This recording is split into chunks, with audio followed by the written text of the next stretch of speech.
Good day, ladies and gentlemen. Good morning, good evening, good afternoon, good night.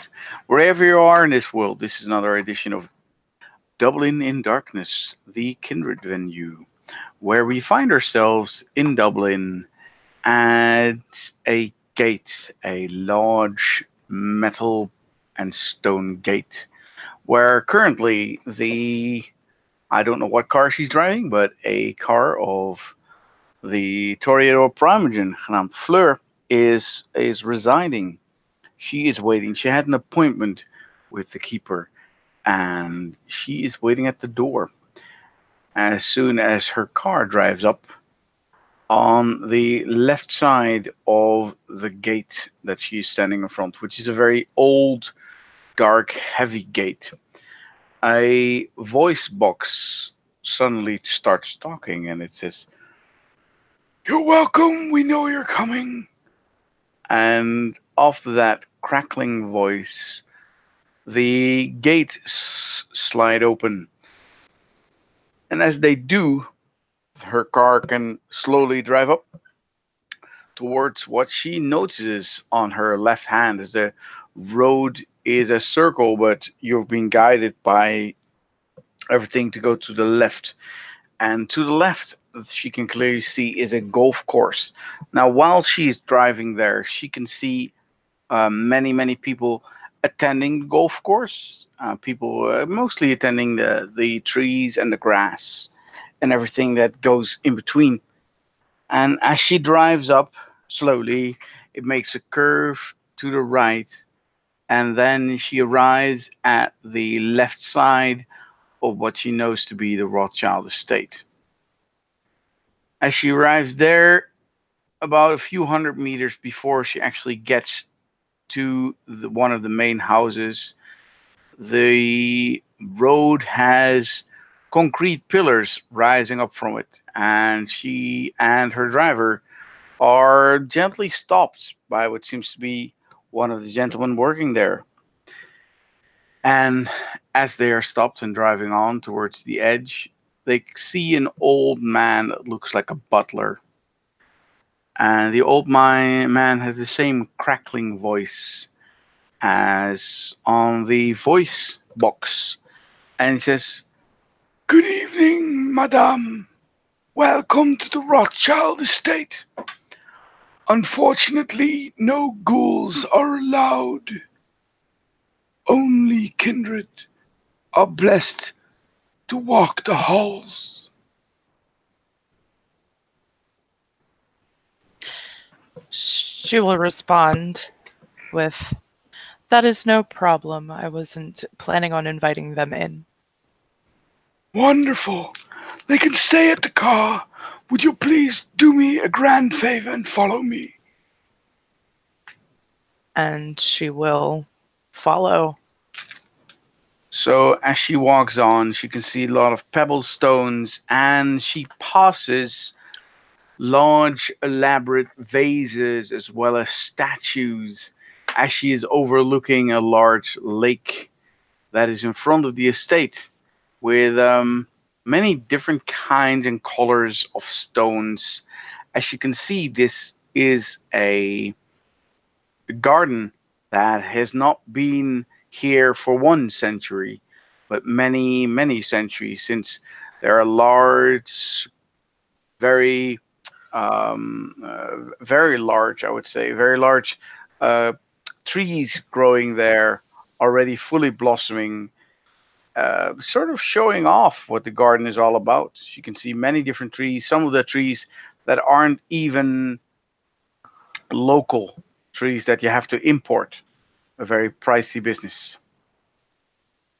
And as she walks on, she is led up a small stairway towards a big set of heavy dark brown doors. In the dark brown doors, carved very deeply, is the Rothschild crest. As you can see, it's very deeply done. The doors must be very large, very thick, very heavy. As she is helped onto the stairs, since I assume she's wearing heels, Yes. Of course. Yeah, I assumed he is taking care of that. He's actually, as soon as the old man notices, he slows down his pace. He will allow her to get his arm so she can walk gracefully instead of stumbling, because decorum seems to be very important. Of course. Towards the door, and as she arrives, the doors are pulled open in front of her back to the inside.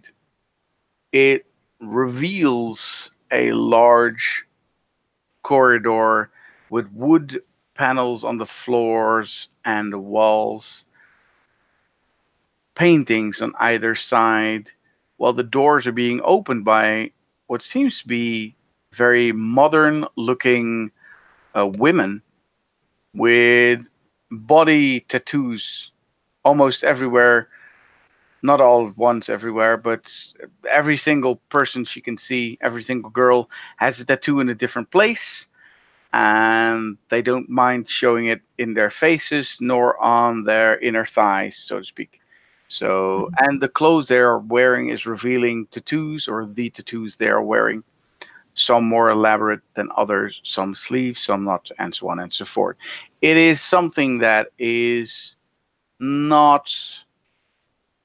It's not something that you would guess if you look at the keeper from the beginning.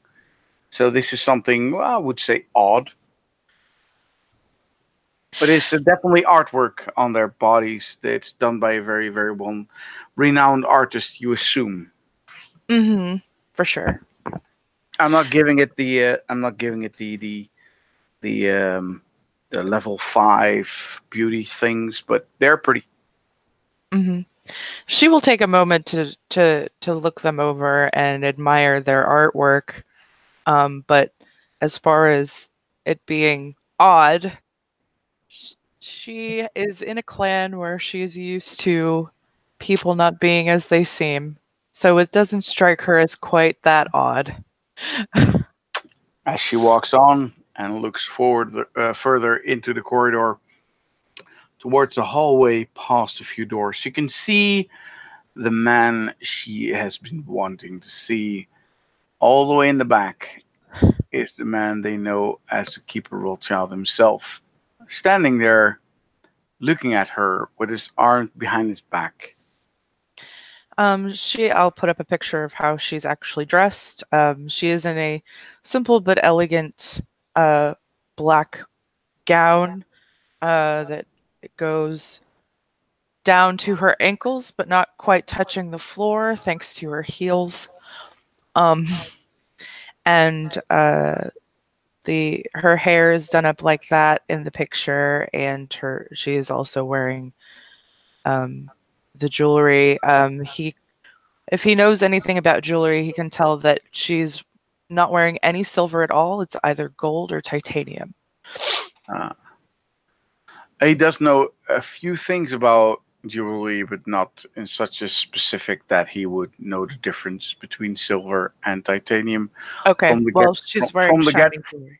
from the get go. Right. So as she walks on, he will actually approach her and will offer his arm, so she, in her heavy, large dress, can walk properly on the wood. She will smile to him and take his arm. Welcome to the Rothschild estate, Miss Noir. She nods. Thank you for having me here. And he notices that her accent is a blend of Irish and French, so it's quite unique. His Um, accent is a mix of Irish and German. oh, well, there we go. Similar then, probably, but not, but quite a little different, but similar type accents. So, I'm um, sure. so yeah, and yeah, she will walk with him, and she'll say, "I appreciate you accepting my invitation or accepting Well, my inquiry of." well, I would be a fool of not accepting the Toreador Primogen, especially one as well known as you are, Miss Fleur. I assume that in this beautiful dress, in this probably if in a few inch heels, you would like to sit and make yourself comfortable.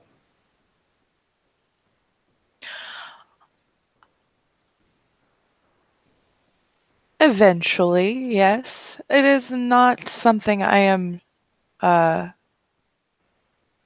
unfamiliar with. I perform in outfits such as these all of the time.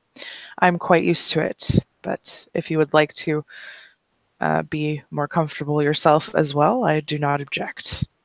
It's my house. If I wouldn't be comfortable in my own house, that what makes me uncomfortable would be removed immediately.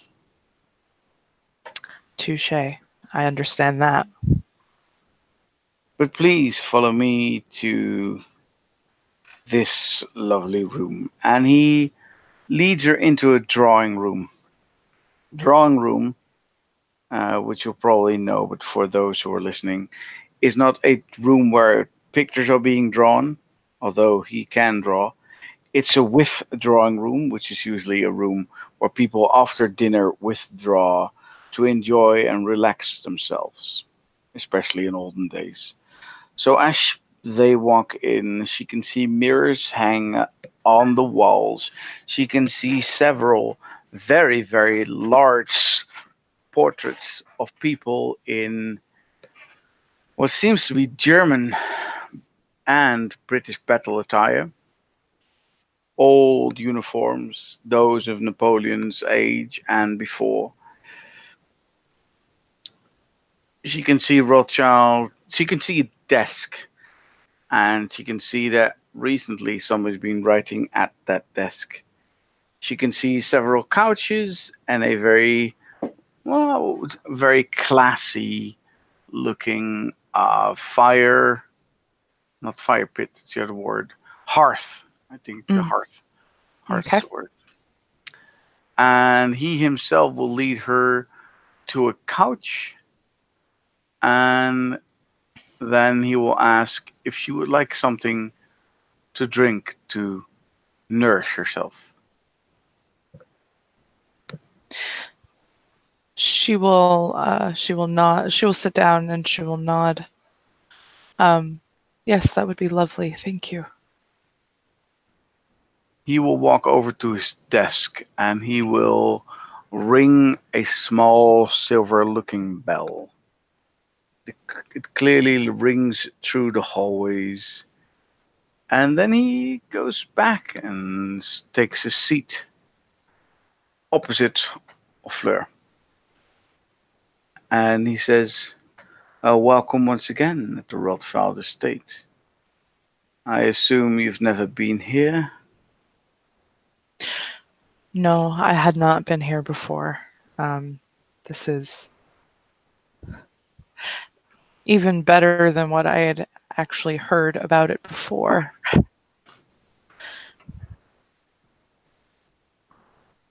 This is quite the place you have here. It is in my family for generations and generations. She'll nod at Fam- that. the family itself has estates grander and more beautiful than this, and of course smaller and less elaborate. However, you are welcome since you are my honored guest at this moment.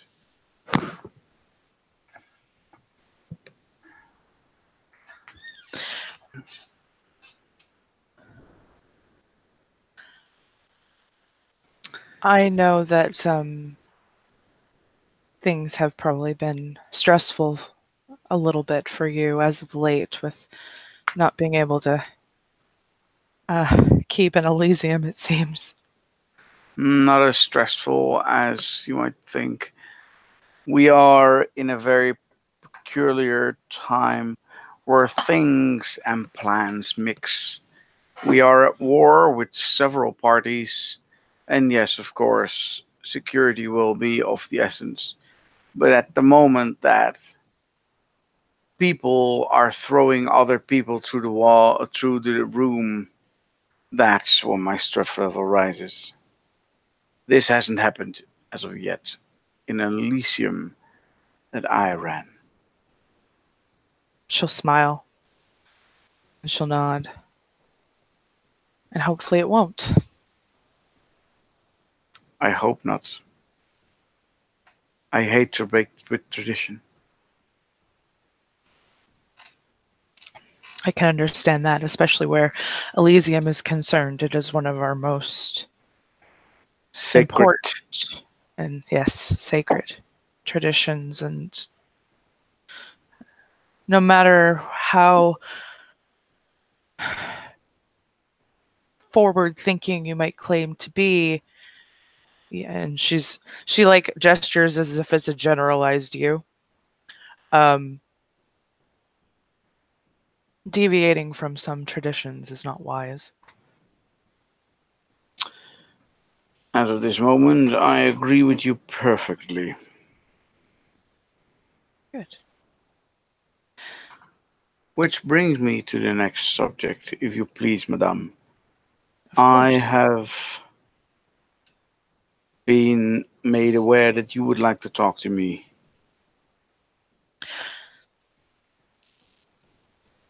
She nods. Yes, I had been meaning to meet with you previously, but as you said, with we are at war and things are busy and things mixing together that should not. Indeed. But um,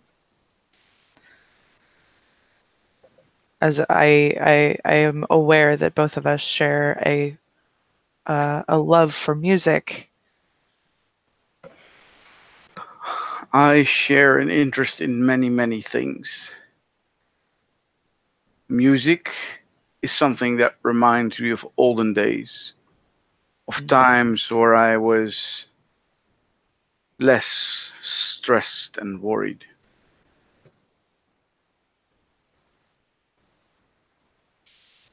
Music and can be very healing and can help It distract from the worries of the world for even just a moment. it can. So are you here to talk about music with me? That was one of my objectives, yes. Objectives. Sounds like I'm a military endeavor now. No, I will be honest, I was not entirely sure what I would expect coming here, but I feel at ease here. I'm happy to hear that you are feeling at ease at a place that I call home. It's for me it's very important that I feel at ease, but when you feel at ease, that means that you have a place here, or at least the house accepts you to have a place here at this moment. She'll smile. I She takes a bit of a breath, even though she doesn't need to. It's kind of almost an ingrained habit in her to just kind of like, take a breath when she's going to say something that might be, that she's not sure how the other person might react. Um, but she'll say, another reason for my wanting to meet with you was to uh, speak to you about Charlotte Monroe. You can see that he is not completely startled, but it looks like he is, for a moment, he is trying to focus on something else. You can see his eyes turn and then look back at you, and that's Hmm. what you'll get. And then he says, "Really? Well, please talk." Well, as you know, she is a member of my clan and um, hasn't had the best of luck in the city. Unfortunately, And she nods. Very unfortunate.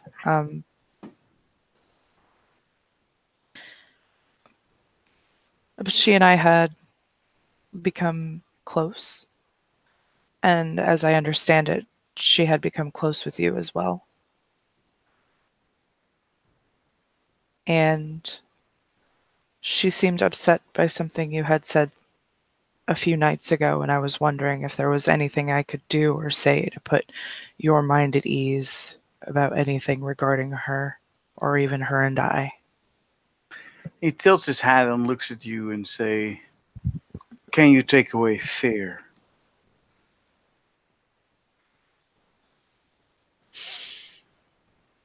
Not genuinely. Well, that's exactly what she needs at the moment. She's afraid. She's afraid of you, or should I say, of losing you. She's afraid of losing me. Fear is what keeps her from being the brave person that she can be. When I told her that it would be wise if I take my distance, I meant not that I do not care, do not feel an attachment that we slowly build up. I still happily send her gifts or greetings of wisdom. But the danger does not lie within me, I hope, in your eyes, but within the fact that some are looking to end her own life and make Yes. her and my life less pleasant. I am aware, and she warned me of that as well. But as her primogen, I cannot take that same distance, nor do I actually want to. But I understand where you would come from, where you're coming from with that notion. When we were close, her and I, she revealed to me her deepest fear, the fear of losing us, the fear of experiencing pain and loss if we would be gone.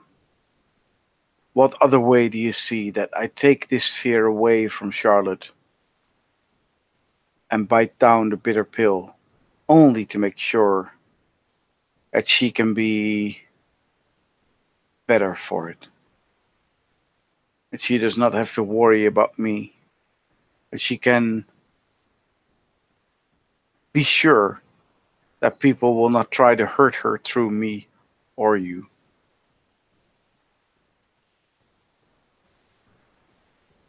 Fleur nods in understanding. Like she understands his reasoning. Um, and she doesn't seem to be upset or anything by it. Um, I can understand that. Thank you for explaining that to me. And I would really like for us to be friends if we can, since we both care very deeply for the same person. He rises up from his chair when you say friends. He then walks a little bit closer and seems to be tilting his head, looking at you. And he's using his aspects to see what is going through your mind. What aura do you possess currently? Okay, let me bring up the colors. What do you expect? Of course, people who have aspects are going to use it. Like, I have one, two, three, four, five, six successes. holy fuck. I have a Okay. lucky roll and my aspects is four, so. My aspects is also 4, but geez. Yeah, lucky me, I suppose. Yeah, that's a very good roll. Yeah, it was. All right, let's see. What do you And get with that be many glad, fucking be successes? be glad that I can't take my specialties with me and take some other things with me. There are Well, two tens in there. with 5 plus successes, you can identify mixtures of color and patterns. So you can see a lot of different ones. So one thing that he might notice that is peculiar and interesting is that her aura does not read as a vampire, as kindred. It reads as human. She has deceptive aura. Interesting. The let's see. The main overall color, as of right now in this moment, is going to be. No, that doesn't work. What is? I guess there's not one for concerned. There's anxious, but that doesn't really describe it. Concerned. So it means like you're caring for her well-being. Is that what I? Yes, yeah. So I guess maybe compassionate. Compassionate is something I Okay. would use, or afraid, but you wouldn't be afraid of me, but of something else. But Right. compassionate sounds Probably afraid more for appropriate. Charlotte. Yeah, Mm-hmm. probably afraid for Charlotte. So yeah, that so a bit of orange, not quite as pronounced as the pink. But whenever and there's also blue, regular blue, which is love struck for Charlotte whenever her actual name comes up. And what else? There is a little bit of calm there because she does feel at ease here and in his presence. So also light blue. So there's a mix of light and regular blue. So yeah, so the most pronounced mix of colors and patterns is going to be pink, orange, blue, light blue, and then her bright aura rather than pale.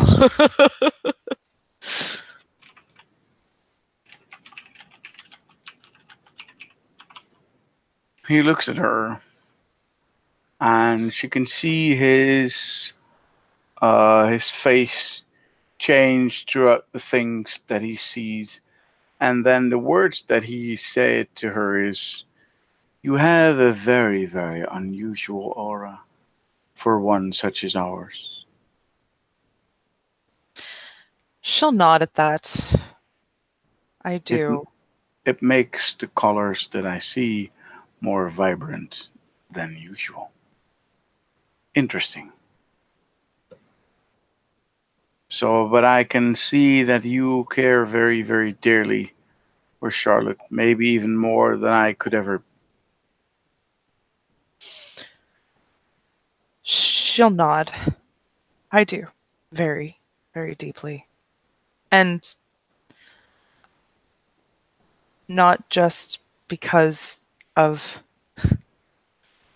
I know that you know that we share a deeper bond facilitated by our blood, but that was Yes, only to deepen the bond we had already shared. These feelings that you see, these colors, were there before we took that. the problem is that for me now it's hard to find out which colors are genuine and which are not.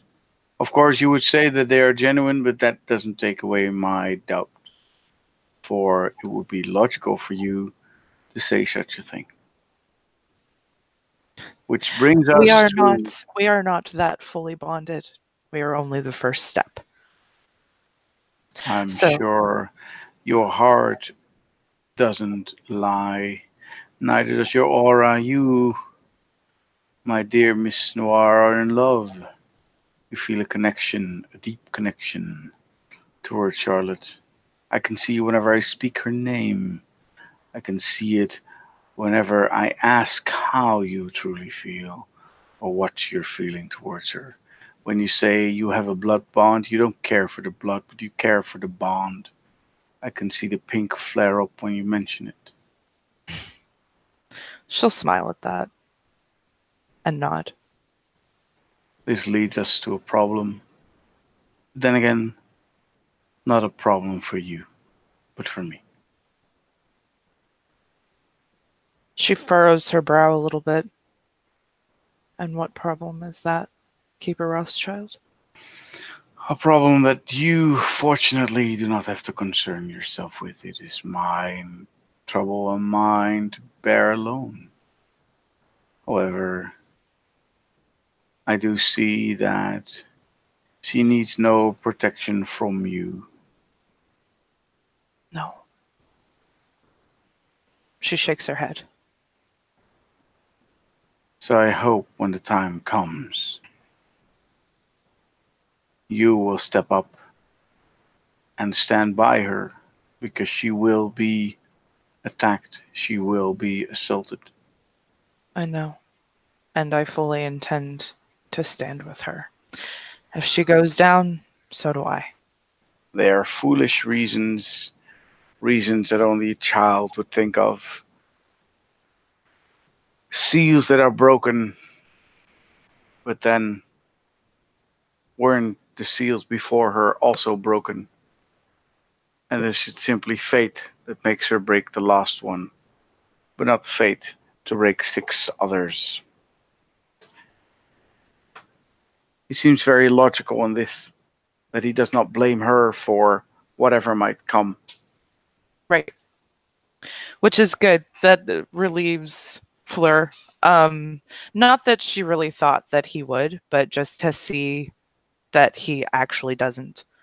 And since, fair is fair and she knows that he read her aura, she will do the same. Just to confirm things. Where's the dice roller? There it is. Okay. What would you like to see? Just You want just to see the for the same last few sentences? Well, it's going to be his aura perception. Yeah. Yeah, for the last 2 sentences, well, for what he just said, and then also his overall, if I get enough successes. But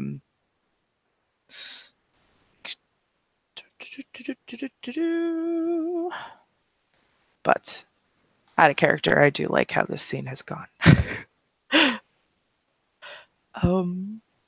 Perception and empathy, is that what it is? Perception. Yeah, perception, empathy, yeah. Empathy, difficulty 8 minus your aspects rating. Okay. Yep. So for you, it will be difficulty 4. yes, just will, which is nice. We like difficulty 4. Who doesn't? I know, right? Who doesn't? Six.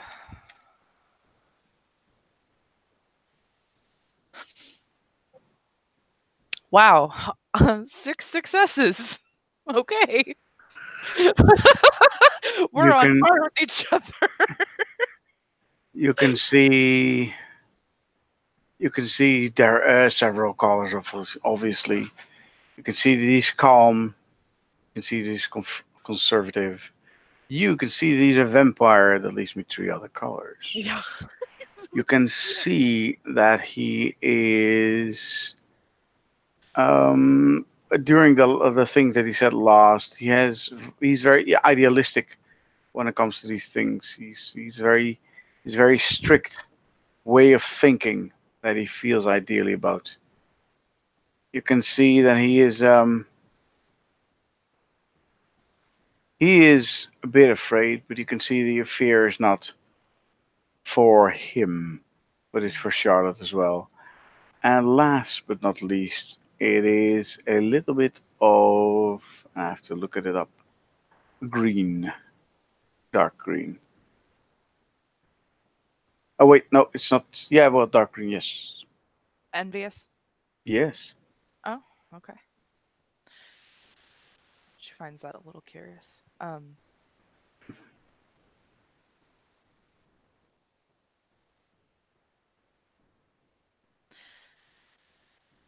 But she is glad to know that they are pretty much on the same page when it comes to Charlotte, and that she feels that she can take his word for it. Oh, the greatest difference is that you can't see any sort of blue in his aura even when he's talking about her. Right. It's more of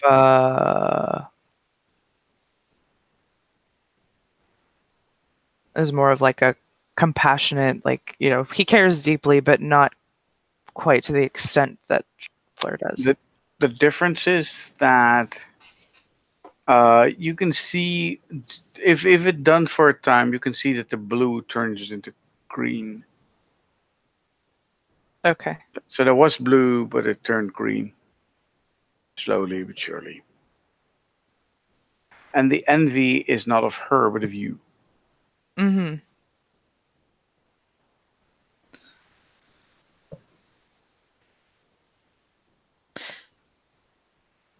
She'll look to him.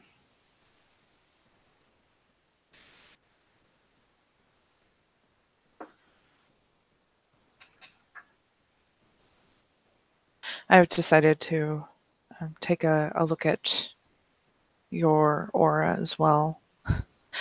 And I can see that we feel similarly. But I do have to wonder, what is it that you envy? Oh, I forgot. Yes. It's so hard to hide aura things. Mm-hmm. What She'll I nod. what I envy is the fact that you can still be struck by the love bug. You can still feel anxious, and happy, and excited by the thoughts of one person, by the happiness of one person. That is what I'm envious of.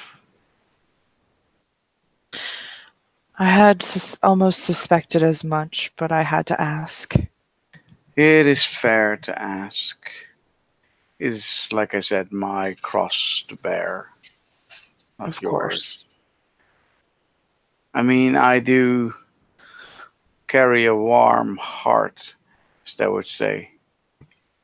I do have my best intentions when I'm dealing with Charlotte. However, the blindness of the blue, so to speak, is something I do not possess.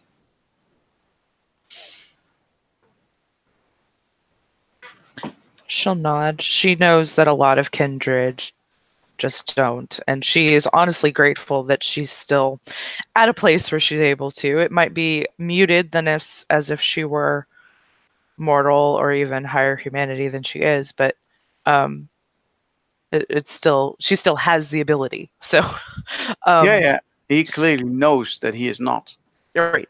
For and sure. that he's envious of that. That's so Yeah. far what you could see. Right. Which, she feels that's fair. Um um but she'll say, okay, I know that Charlotte cares very deeply for both of us, and she wouldn't want, especially the both of us, to have any sort of. I know that there is an inherent distrust between kindred just because of who we are, but she wouldn't want any sort of further distrust between us. And I honestly don't either. I think that you and I could be, we have the means to get along and even become friends, if that is something you would like. He thinks for a moment, and he tilts his head back, not saying anything, like he's trying to either give you a place or see if you deserve a place. And then he says, friendship is something that is so underrated when given. Yet I do not possess many friends with many contacts, allies,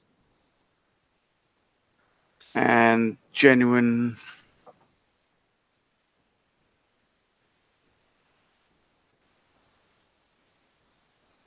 fellow kindred. At that moment, as he says that, a lady comes in with two glasses of blood that are prepared, and he hands you one as you were the guest, and then Of course. then gives Alexander one. And she will take it and she will thank them.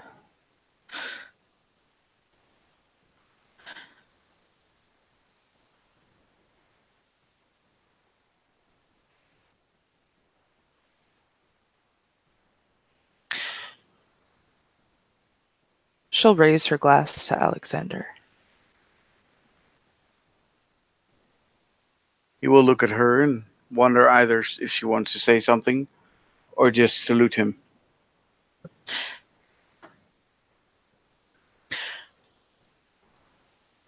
To making friendships a little less underrated, she'll offer him a smile. He smiles back, and then he takes a sip from his own drink. And she will take a sip from hers.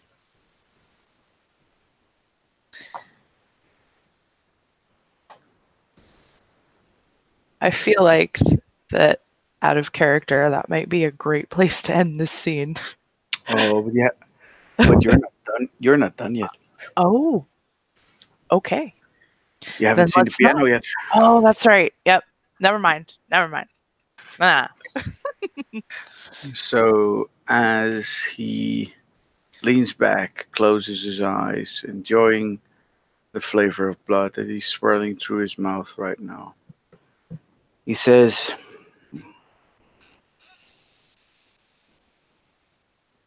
"At this moment, a friend among the Toreador is something I would appreciate very much.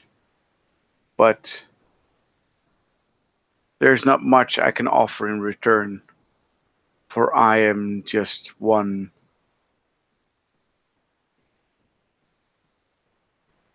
of mine and not particularly influential when it comes to the politics at large.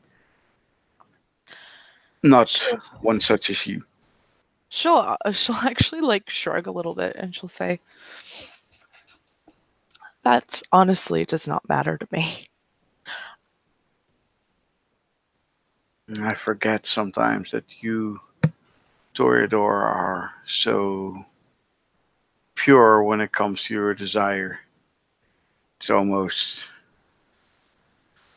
breathtaking if I had some to spare. And he looks at her and watches if she finishes the glass, yes or no. Yes, yes, she will. As he rises up, he takes one step closer. And then, would you like another?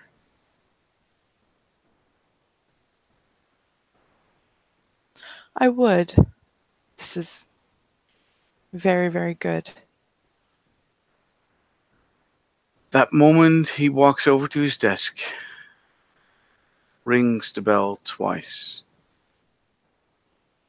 and goes back to the sofa that he was sitting on before.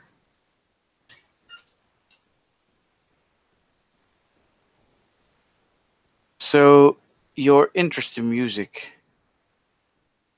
isn't just scientific, is it? You're a well known voice throughout these lands, this island of the Americas. Oh, wait, the island of the Irish.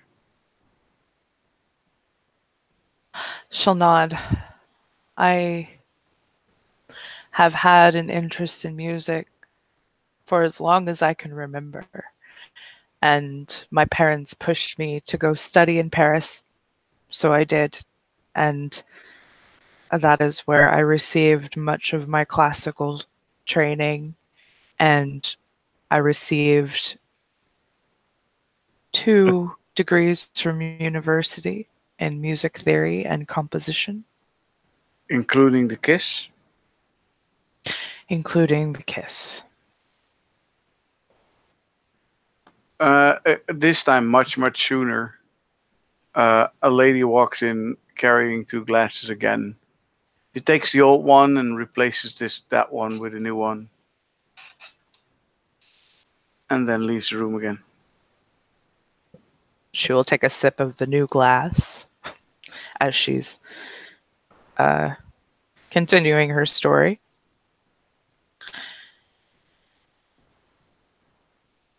I formed my band before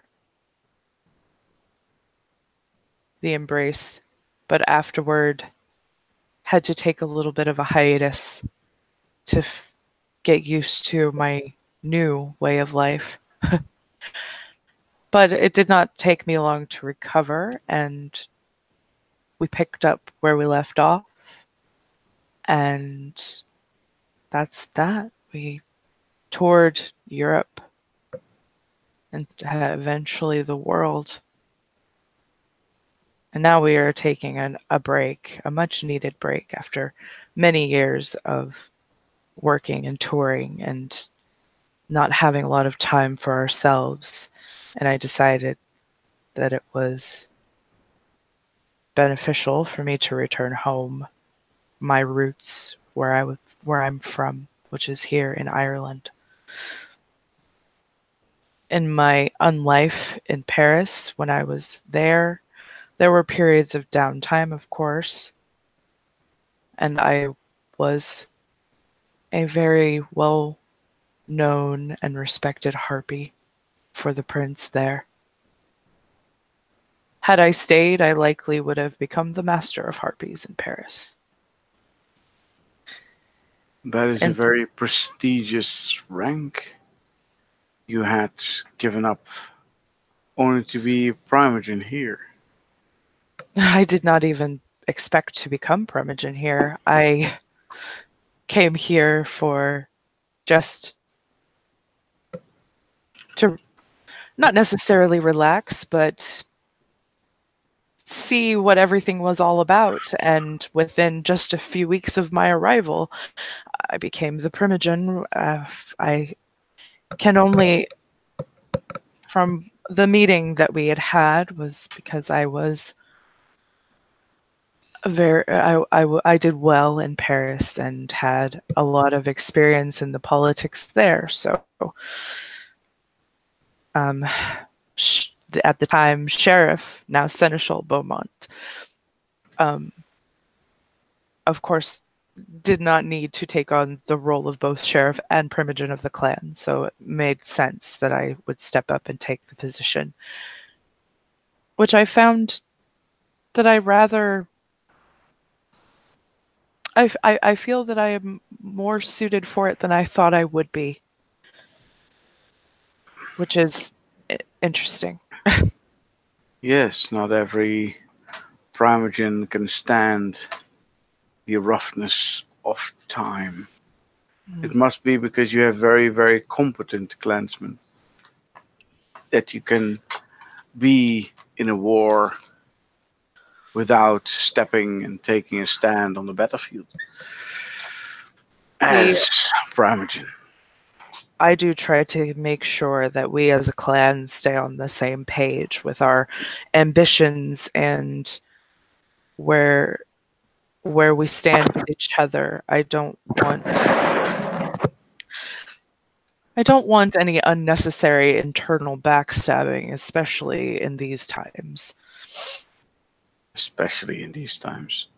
That's why I hope you don't mind me reminding Charlotte of her great potential to take over the mantle of sheriff. Of course not, and I appreciate it now that I know the full story. Thank you. It will help her in her problematic situation. Being the sheriff allows her to sort of dictate who comes close and who does not. It does give her dangerous situations, but those will honest be dangerous situations that do not know about her personal problems. Third, and also very important, she will be allowed to choose her own hounds like the previous one, which Yes, means she can choose who stays close to her and who does not. indeed, she can. And knowing Charlotte, whether or not she became sheriff, she would be in the thick of dangerous situations anyway. So she may Exactly. as well have some authority behind it. Or at least some title, some prestige to be And earned. protection. An extra protection because the prince traditionally very much values the life of their sheriff and will make sure that they are in the best position to stay alive. I think sometimes you are right and sometimes you are wrong. But this prince we That's have currently seems to be very caring towards its constituents. So let's hope this continues. I do need to speak with him. I have not spoken with him since he claimed the praxis, not one on one. I've of course spoken with him within, the council and things, but not Me neither. more. I think he decided to wait till those more important meetings till after the war, at least the largest part of the war. I think after this business with Aishar is concluded, then I will have that meeting with our prince. Don't forget our red listed friend. Mm, that as well. Once those are all gone, I'm sure new problems will arise, but at least we'll have a moment of clarity, I hope. I hope as well.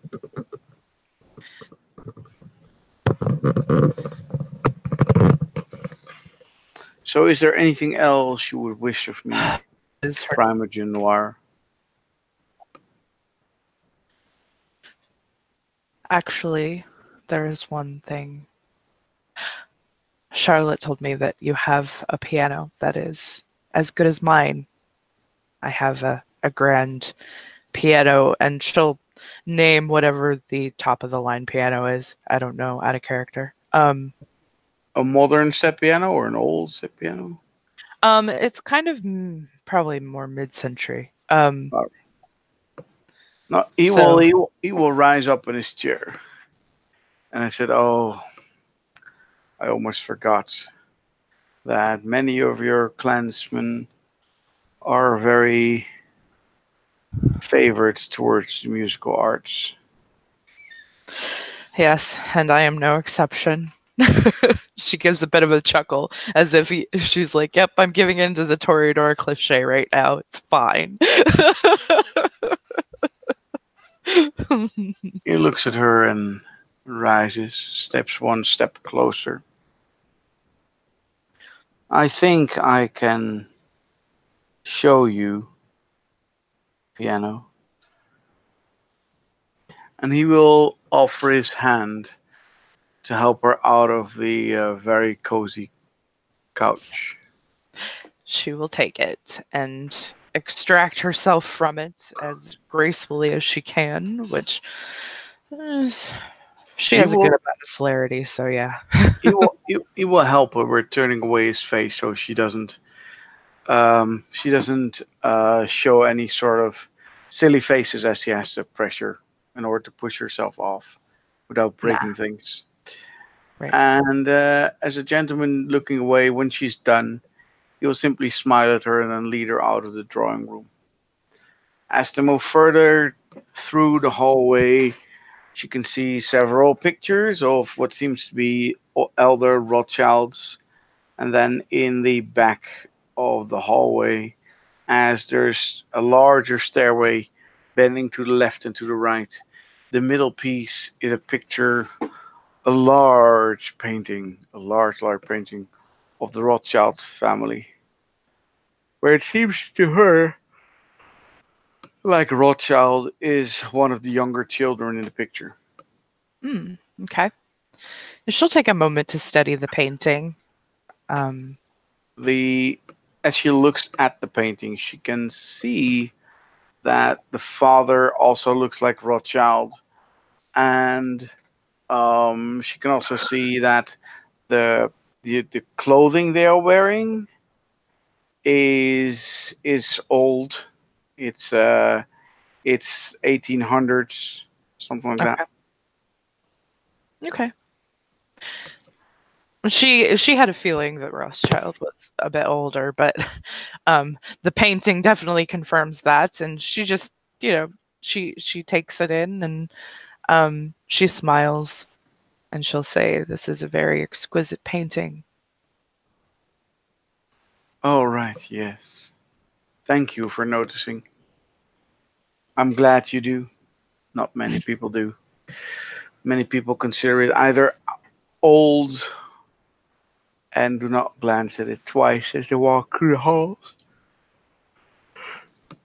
But then again, not everyone's purpose is here to glance at paintings, I suppose. And he walks over to the left. And then, as he walks to the left, he pushes open a door.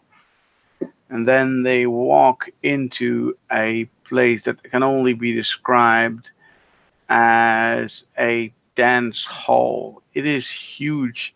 It is made for large dances and has instruments to the side, but it's extremely elaborate. There's like heavy curtains of red and yellow. There is golden, like what you would say, carvings or embroideries in the chair and pillars. It is a room to die for. It's definitely a room that would shock a Toreador. Her jaw drops a little bit when they walk in. Oh, wow,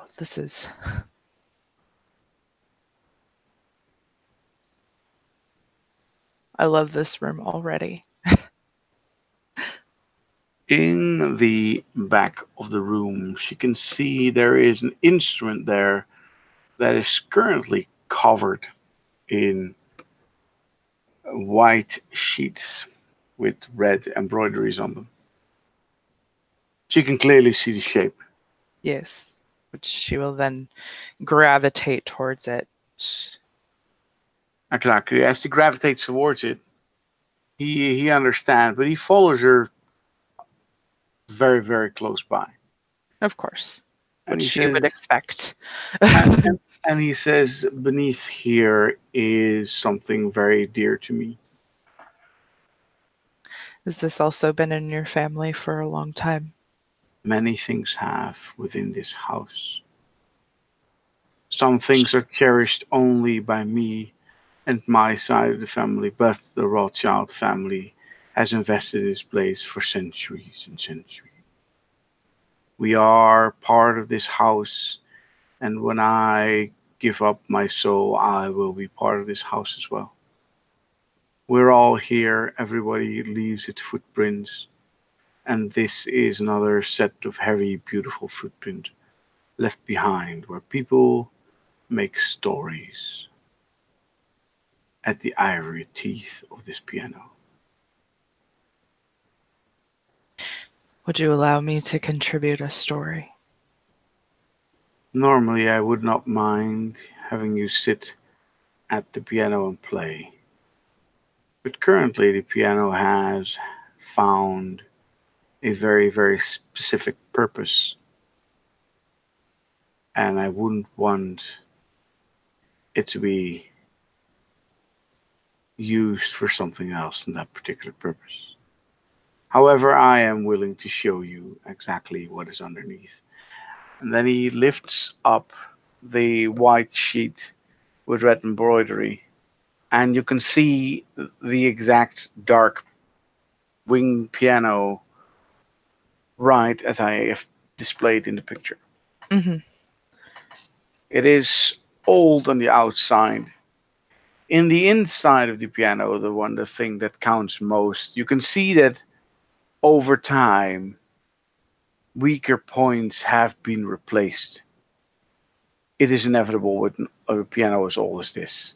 Of course, but she does But smile at that to see that it has been well cared for. exactly, it is well kept. It's well cared for. There isn't any dust on it at the moment. Good. And when he takes off the blankets, you can see that the piano is left open instead of closed, Hmm. and the bench in front of the piano is slightly tilted, as in pushed backward with a little bit of distance, not adjusted, as if it is being used only moments ago.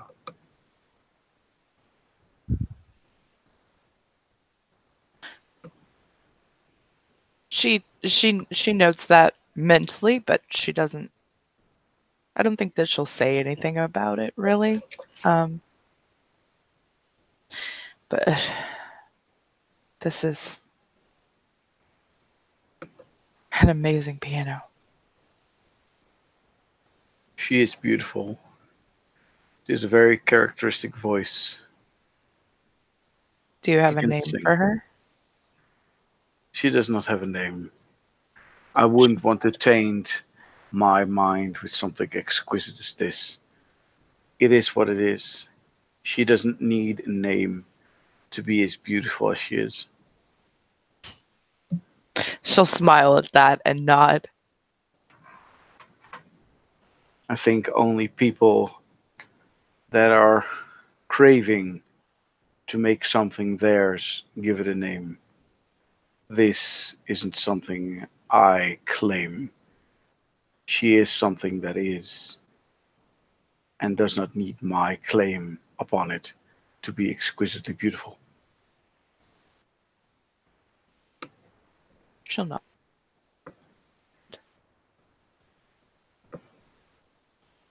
I can Eh, appreciate that. I don't name my name either. I just know some people do. My Yes, above us is a my guitar. violin that has been named. Mm. She It's looks up. by it's by one of those very, very famous violin builders, or one of his students. What's his name again? It's made by one of his students who was made for a female violinist, which makes it all the more delicate. I can't Mm. play the violin. Ah, what was the designer again? It starts with a. It ends with an us. Phineas, Thaddeus, something like that. It's something Darius. I can't remember. I do know that it's old, but it is a named instrument. But it was named by my sister because it was her instrument. She'll nod. My guitarists for my band name their guitars. I suppose it was within us to name things that we'd like to possess. Right, I remember. The name of the instrument by the Darius is La Pucelle, which is, I do believe, Italian or something like them for the Virgin.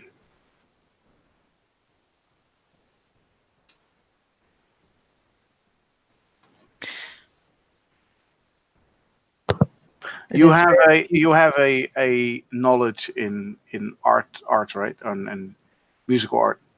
yep. Yeah, you'll know that the fact that he doesn't know who designed it, you know who designed La Pucelle. It's Um, the violin builder Stradivarius. That's the oh, designer. He forgot there the it name is. of. Oh, okay. Yeah, I was looking it up. I'm like, oh, that okay. Yeah, no, she knows because yeah, she has a degree in music, so she knows exactly who it Yeah, is. he doesn't And have a degree in music, and right. he forgot who the designer was. But But you know, she also knows that he's not he's not he did state that he's not actually a musician. He's just no, interested in music. So yeah, it would make sense that he himself forgot the name. So she's not going to hold that against him or anything, of course. But um, but she will have she will just kind of smirk to herself a little bit, and she'll say, "Oh, Stradivarius. I know who that is." right. That was the name, Stradivarius. Yeah, yeah. He was very delicate with his building of violin. He was. He made some of the best violins ever made. I So I I wouldn't know, but I'm sure this one costs the family an arm and a leg. I'm very sure it did. She'll nod. Um, she'll look up at it. It is um, next to a music stand. The music stand isn't covered up. You can clearly see that there are papers still on it, like it had been used Recently. recently. However, you'll remember what he said. Yeah, that he doesn't play. He doesn't play, and it's not his violin. Right. She she kind of like quirks an eyebrow and looks to him. Who do you do you have ghouls or something that play? He is thinking about his contacts and his herd, and then he shrugs. I'm sure that people play, yeah. I wouldn't know which instrument, but I'm sure some will play instruments, yeah. Yes, but it seems that someone has been in here playing these instruments recently.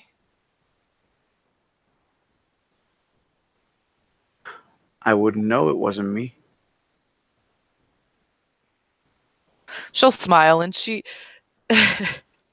honestly like she would be inclined to believe that they're the spirits of his ancestors, but because she did say he did say that, you know, that they become part of the house. Um but she'll just shrug and she'll say, "Okay. Just make sure whoever touches these takes care of them." Oh, yeah. I have a team of people that take care of this particular room on a daily basis, obviously. That is good. Perhaps one day you can come to my place. It's not quite as elaborate as this, but I would be happy to play my piano for you. I think that would be wonderful. She smiles. I And do she have will other. Sorry. I was gonna say she'll very delicately run just like two fingers across um the uh the music stand as if to try and like feel. Which music stand? The one of the violin? Because that Yeah. one's upstairs. That one's upstairs. Oh no. Okay. So the one well, then across the top of the piano, just to All right. try and like, feel the As recent as energy. as soon as she wants to touch it, he will block her hand. I She'll think pull it back. I think it's time we leave this room alone. And he starts. She senses the urgency in his voice, and so she does not protest at all whatsoever. And He immediately starts to cover the piano again. Like the fact that you're willing to touch it or mess with how it was before in his mind is something that he rather stops, covers up. right. And this takes him only a few moments to do it properly. It takes a few moments where he just hastily still, but very carefully in some other parts. And as he does so, the room almost becomes exactly as how they entered it. And then he turns at her and smiles and says, "Would you see more parts of the house? You're here now." I would be happy to take. I would be happy to see the rest. Yes, and I apologize. I didn't mean to offend. I'm sure you do not mean to offend. You are, after all, a slave of the blood, where I am as well. Things like this just are hard to avoid. That's why I'm here. And he starts walking outside the room and back into the larger hallway. Yeah, she walks with him and Oh, doesn't. oh, he makes sure that he exits the room after she exits the room. Okay. So he's leading her outside. Yep. And then as he closes the room, he says, "What else than music interests you, Miss Noir?"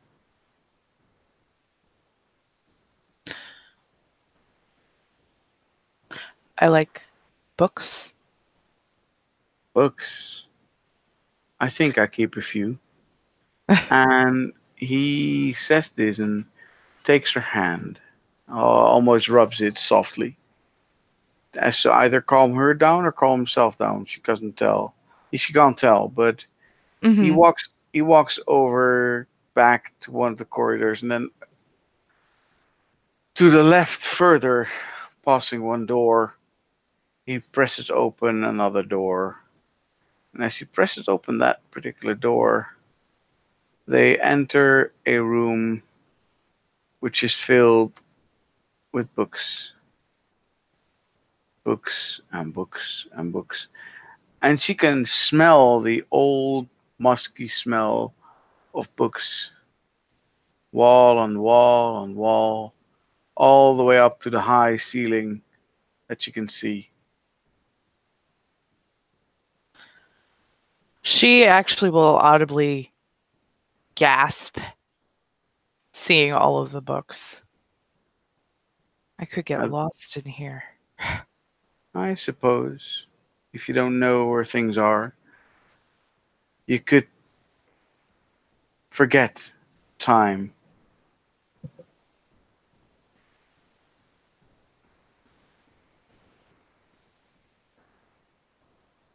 As he leads her through the house and through the room, she can see there are books on many, many subjects, but many of them are either tilted towards history, tilted towards um, kindred, or books that seem to be a bit like interested more in the occult.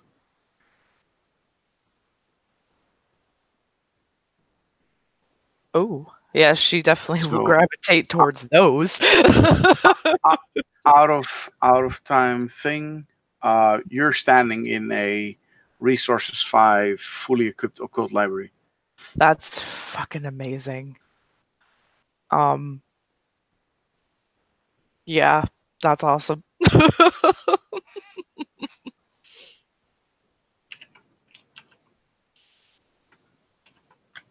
So he will look at her as she's gravitating towards the books.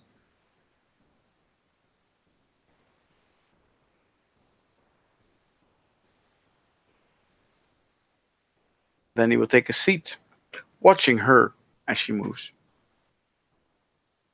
Yes, she does seem to glide very gracefully across the floor, and she scans the books and finds she seems to have a particular interest in the other side, ghosts, spirits, those types of things. He will notice that those are the types of books that she will look for and perhaps pull out to start going through. Um, if any book looks a bit too worn, like she might accidentally damage it, she'll pass over it and go for a different one. All right. Yeah. No, as she's in the area which is accessible by her, Mhm. just like this, right off the bat, she can see that the books that she's looking at are some are common, some are rare, of uncommon, and some are rare. Mhm. But none of them are extremely rare, and none of them are the books that she would like pay for. Okay. I mean, It's like she- she does have a feeling that this isn't everything he possesses because he can. well, yeah. It seems like that Rothschild has either the access of many things, or at least the know-how to make sure that the books that are really important aren't just here out in the open.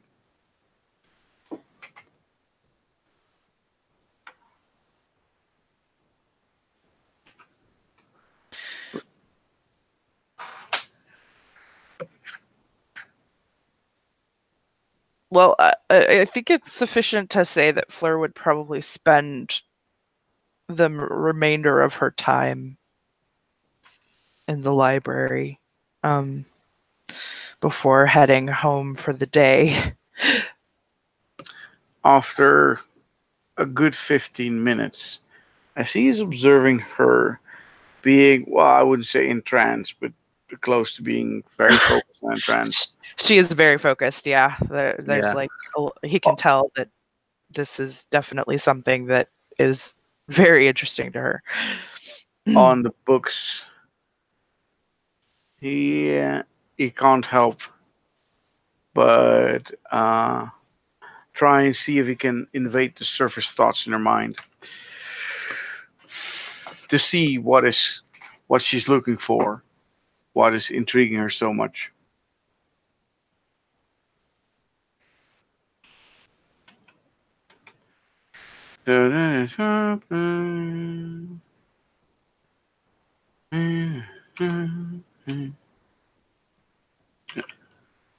There you go. What's your willpower? 8. Then I've got one, two, three, four successes. I Wow, am drilling into your mind like it's mine. Jesus. I am very willing to know what is in your surface thoughts, and because there's so many successes, I am going to look up what I want even more. I might even decide to plant something there at this score. Let me see. So go ahead, give me the please, if you will. Okay, what power did you use? I believe it's Aspects 4. Oh, telepathy. Uh, Yeah, I'm trying to drill into your surface thoughts. I believe that's 4. okay. What I'm looking at doesn't give a table. Uh, well, I have to actually like read the entire description, I think. To read minds, one success must be rolled for each item of information plucked for each layer of thought pierced. Deep secrets Ah, or buried memories are harder to obtain than surfaced emotions or unspoken comments, requiring 5 or more successes to access. Reading thoughts with telepathy does not commonly work upon the undead mind. A character may expend a willpower point to make the effort, making the roll normally afterward. Likewise, it is equally difficult to read the thoughts of other supernatural creatures. However, the character may project her thoughts without expending a willpower point. These thoughts, however, are still obviously intrusions to the target's mind, but the character may attempt to disguise her mental, quote, voice with a role of manipulation subterfuge. Difficulty equals target's perception awareness. So the target doesn't recognize her as the speaker. Storytellers are encouraged to describe thoughts as flowing streams of impressions and images rather than as a sequence of prose powers such as telepathic communication are more of use for that. Instead of making flat statements like he's planning on killing his former lover's new boyfriend, say you see a fleeting series of visions, a couple kissing passionately in a doorway, then the man walking alone at night, you suddenly see your hands, knuckles white, wrapped around steering wheel, with a figure crossing street ahead, your heart mortal now and hammering with panic as you hear the engine rev wildly, and above all, a blazing anger coupled with emotional agony and panic of fear of loss. Such descriptions not only add to the story, but they also force a player to interpret for herself what her character gleans. After all, understanding minds, especially highly emotional or deranged minds, is a difficult and often puzzling task. Right. So the thing, his focus, what he wanted to do is to simply find out what is driving her as she looks through the books. What is she looking for? And is there something that is she's ashamed of, or something that is a little bit dark? It technically is looking for her darkest secrets within her search for the books within the library that he just. Well, you didn't get enough successes for that, so no secrets. What he's going to gather from the successes that he did get is that there is something. The difficulty is your will, right? Yeah. You need 5 or more successes to access deep against your willpower. Or is it general successes? To read minds, 1 success must be rolled for each item of information plucked or each layer of thought pierced. Deep secrets or buried memories are harder to obtain than surface emotion or unspoken comments, requiring 5 or more successes to access. Yeah, but that's against her willpower. That's the thing that I'm wondering. Because if it's not against her willpower, then I have another success. It's the difficulty of the subject's current willpower points. All right, that's 8, right? Yep. Well, okay, then 4 successes. Still good enough to get what she's going for. But successes is something she's trying to hide. I don't think she's trying to hide her server stats. Or is she? No, she's not trying to hide anything, but he does get that there is some sort of inherent distraction that she's trying to distract herself from by focusing on this. And it's like she's trying to gain a moment of solace in focusing on these books. And another thing that he can gather in general is that she is trying to make a good impression on Rothschild. Like, that's important to her. So that's pretty much what he's going to get. All right, fair enough. Which may be enough to make him ask questions later. So, or not. Mm-hmm. Well, he will observe her for a moment as she is trying to look through the books, and he just says, for her, out of the blue, it's to your right.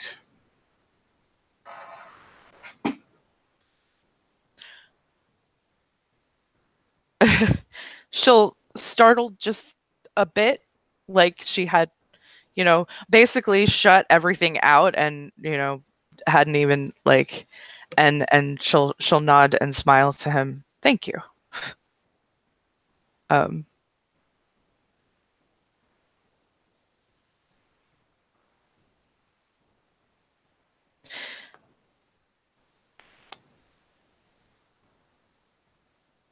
Oh, and another thing that he would have gotten was just a genuine interest in the occult. There's no underlying reason for it.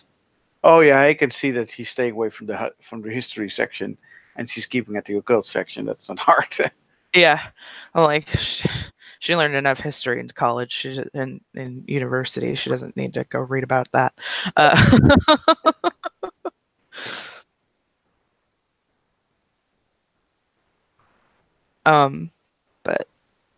Um, unless you had anything else, I think that we could probably go ahead and end it here.